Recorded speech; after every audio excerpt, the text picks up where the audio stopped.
بسم اللہ الرحمن الرحیم۔ آج ہم حضرت ابراہیم بن ادم رحمۃ اللہ علیہ کے بیٹے کا واقعہ آپ کے سامنے رکھیں گے۔ باپ سے بیٹے کی محبت کے بارے میں حضرت ابراہیم بن ادم رحمۃ اللہ علیہ کا واقعہ بڑا مشہور ہے۔ آپ رحمۃ اللہ علیہ نے جب بلخ کی سلطنت کو خیر باد کہہ دیا تو اس وقت آپ رحمۃ اللہ علیہ کا ایک چھوٹا سا بچہ تھا۔ جب وہ بچہ جوان ہوا تو ایک دن اس نے اپنی والدہ سے پوچھا، میرا باپ کہاں ہے؟ والدہ نے پورا واقعہ سنا دیا کہ کس طرح اس کا باپ تارک الدنیا ہو گیا اور اس وقت مکہ معظمہ میں مقیم ہے۔ اس لڑکے نے پورے شہر میں اعلان کروا دیا، جو لوگ میرے ہمراہ سفر حج پر جانا چاہتے ہیں وہ تیار ہو جائیں، ان کے اخراجات میں برداشت کروں گا۔ یہ اعلان سن کر 4000 لوگ سفر حج پر روانہ ہونے کے لیے تیار ہو گئے، جنہیں وہ اپنے ہمراہ لے کر باپ سے ملنے کی خواہش میں بیت اللہ شریف جا پہنچا۔ جب اس نے حرم کے مشائخ سے اپنے باپ کے متعلق دریافت کیا تو انہوں نے بتایا کہ وہ تو ان کے مرشد ہیں اور اس وقت اس نیت سے جنگل میں لکڑیاں لینے گئے ہیں کہ فروخت کر کے اپنے اور ہمارے کھانے کا انتظام کریں۔ یہ سنتے ہی وہ لڑکا جنگل کی جانب چل پڑا اور اس نے ایک بوڑھے کو سر پر لکڑیوں کا بوجھ لادے دیکھا۔ وہ فرط محبت سے بے تاب ہو گیا، مگر سعادت مندی اور ناواقفیت کی وجہ سے خاموشی سے آپ کے پیچھے چلتا رہا۔ بازار پہنچ گیا۔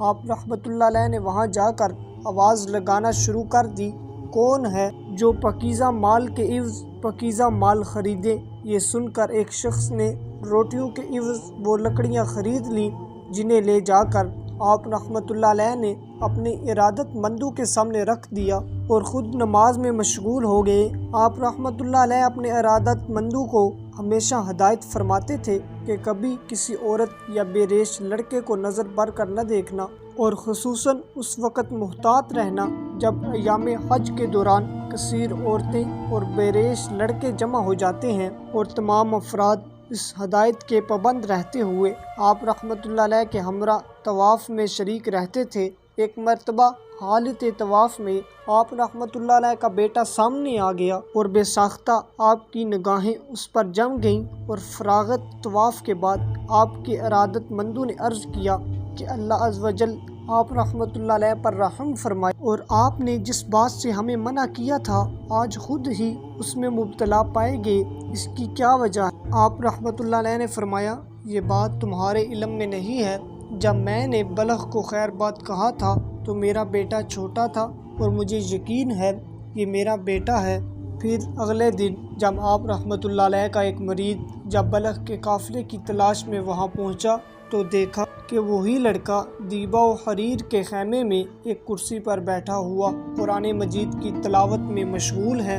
اس نے آپ رحمۃ اللہ علیہ کے مریض سے آنے کی وجہ پوچھی تو اس نے پوچھا، تم کس کے بیٹے ہو؟ یہ سنتے ہی وہ رونے لگا اور کہا، میں نے اپنے باپ کو نہیں دیکھا، مگر کل ایک بوڑھے لکڑہارے کو دیکھ کر محسوس ہوا شاید یہ میرا باپ ہے، اور اگر میں ان سے پوچھتا تو مجھے اندیشہ تھا کہ وہ فرار ہو جاتے، کیونکہ وہ گھر سے فرار ہوئے تھے اور ان کا نام ابراہیم بن ادم ہے۔ یہ سن کر وہ مرید بولا، تم میرے ساتھ چلو، میں تمہاری ملاقات ان سے کرا دوں گا۔